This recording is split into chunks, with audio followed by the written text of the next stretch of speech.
Welcome. So today I will be showcasing the JT Science Group course, Session 0. And today I'll be the tutor, JC Batallones. We'll start off with an intro about me, then talk about how the course will work, showcase all the resources, and then finish off with orientation tests. So a bit about myself. I am a third-year Bachelor of Computer Science student at Monash. I enjoy making videos on the side. And I'm also a graduate from the Elizabeth Blackburn School of Sciences, and I'm in the class of 2019. Back when I did all these selective exams, I got around 1 to 2 superiors for Nossel, John Monash, and Elizabeth Blackburn School of Sciences. And I've also tutored 50 plus students for the entrance exams over the past 4 years.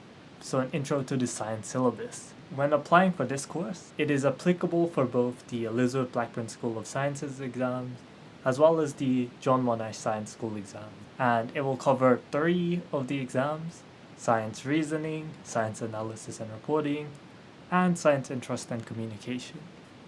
So it's around 30 weeks of content. For each of the weeks, we'll learn a different topic and we'll go into detail as to what potential questions we might see on that topic. As for the session structure, it will be in small groups of 3 to 6, and it will be either online or in person depending on the location of my students. And for these 1 hour sessions, we'll have 15 to 45 minutes of explanation and practice, and then a 15-minute online quiz on the topic content. So the tools and resources. We use 4 main tools within JT. The first one is Google Jamboards, and this is for students who have online classes. And this is our interactive whiteboard where we will have practice problems and solve them together. The second tool is Notion. Here I will provide most of my notes and any additional practice problems that students can do without being timed or assessed. And the third one is Discord and SMS. So these are for communication purposes. I'm mainly active on my phone and Discord. I do have an email address as well, but I'm not as active on it. The JT Learning Platform is the last resource, and that is the main one which students will be using. In there are thousands of practice questions, a couple of exams, and even written assessments. Over there, students will be able to activate their space learning quiz to learn the content for the exams, as well as complete any writing tasks which are also available. Now onto the course goals. So our main goal is to get a superior for each of the exams, and because we have 1 to 3 of these exams depending on the school, each of them has different sub-goals. So for science reasoning, this is the exam which is most applicable to both the school.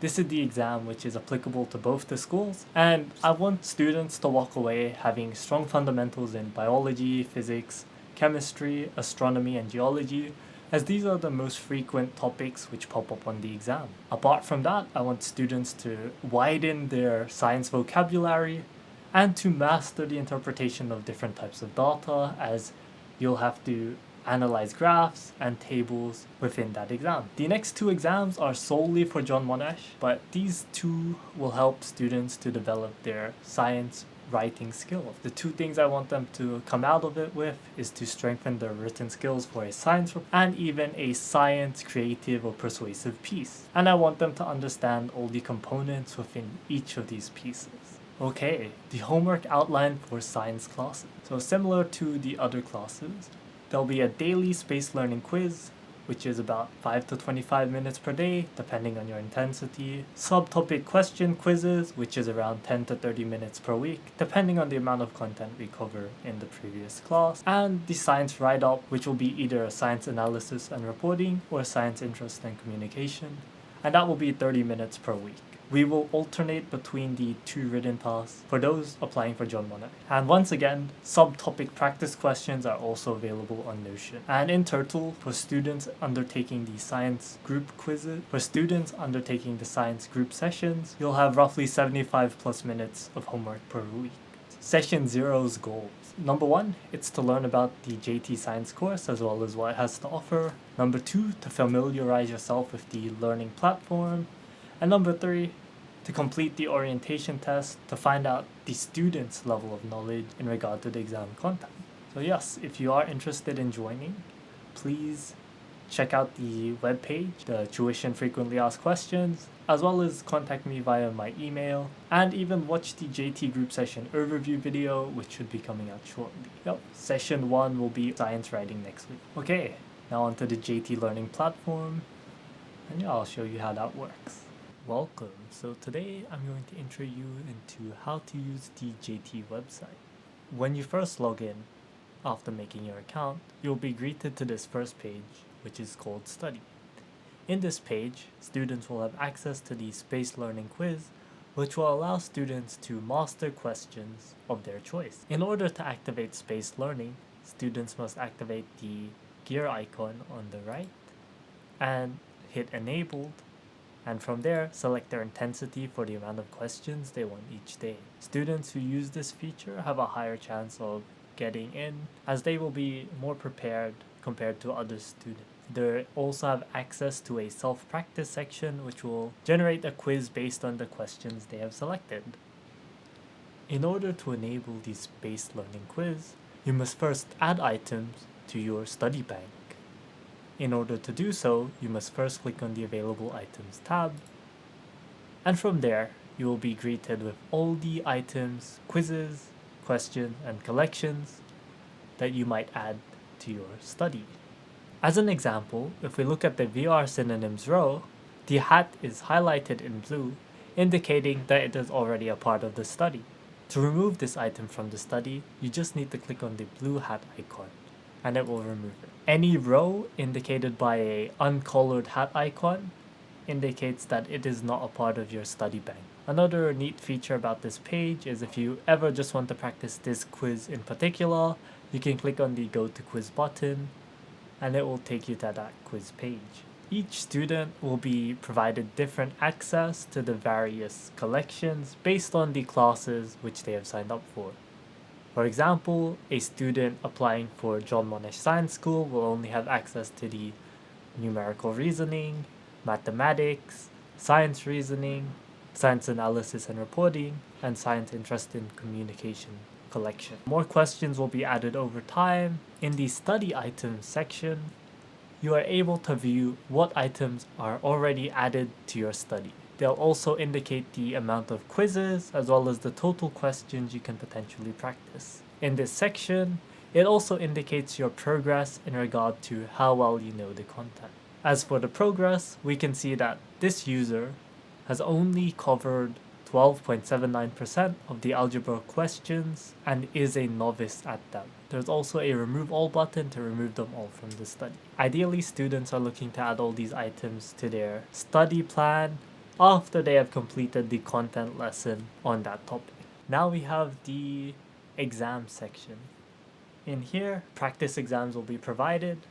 At the moment, all students will only have access to the orientation exams, depending on the classes they have signed up for.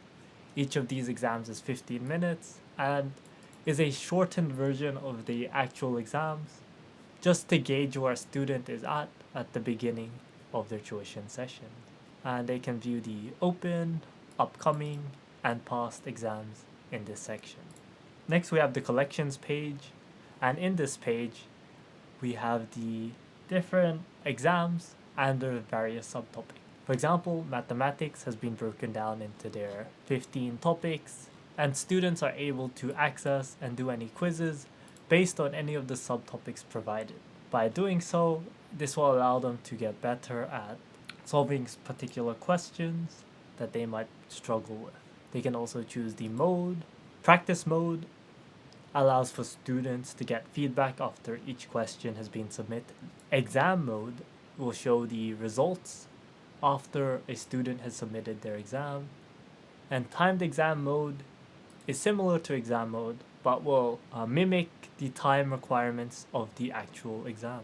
Length just indicates the amount of questions you would like, and subtopic showcases the subtopics within this topic that a student might want to practice. In assignments, this is where a lot of the writing tasks will be assigned, and students will be asked to complete one before each session. Next, we have the Insights or Results page, and this will just showcase to parents and students how a student is going in regard to their progress against the cohort, as well as the average scores for each of the tests and exams. This is helpful to know as it will allow parents to see whether their child is progressing or whether to let the student know if they should spend more time on a certain topic or chapter. In here, you can also view the attempts, which will showcase all the past quizzes and tests that a student has completed. You can also click on the results tab and it will showcase all the stats in regards to quizzes taken, questions answered, and assignments completed. This is also useful to know what quizzes or tests the student has completed in the past. That is a quick intro to the JT website. Hopefully this showcases what resources are available and will allow students to have a more clear idea of what each section has to offer. Hopefully you are now more confident with the JT learning platform. And now we'll move on to the science reasoning orientation test. So this test will be 15 minutes and contain 15 questions. And you are allowed one working out paper and no calculator. Yep, I'll leave you to it and we'll talk back in a bit. Great work. Now that you've completed that, we are finished with today's session. Today was just all about getting you to familiarize yourself with the JT resources. From next week, we'll work on the science writing so we can start incorporating those writing tasks into our weekly homework schedule. Thank you for joining and see you next week.